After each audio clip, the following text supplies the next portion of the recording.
There was an empty roost in the San Francisco Zoo's chimpanzee pen today, an absence in the place where Taillulah the chimp would have normally lounged with her mates. They came over and participated in their normal routines the last couple mornings, but they're a little more subdued. And keepers at the zoo were a little quieter too.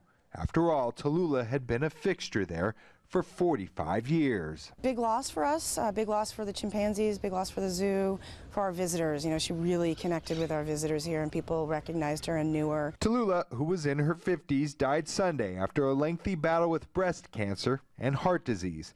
She came to the zoo in 1967 after living her early years as a pet. Taillulah was actually raised as a human child. She was dressed, she ate at the dinner table with her family. Like her exhibit mates, Taillulah was up in years. She was one of the oldest captive chimpanzees in the U.S. Her advanced age helped keepers develop practices for caring for older animals. Some of the modifications we made in their enclosure were additional steps so that her steps didn't have to be so wide and so long. The zoo has a number of animals who've lived beyond expectation. The black rhino Ellie is 41 years old, and Pika, the polar bear, is 30. She's on borrowed time. You know, our polar bears are well past even the captive polar bear longevity.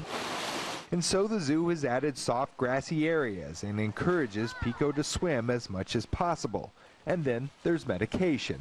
She is actually on meloxicam, which is something that people take for like arthritis, sore joints.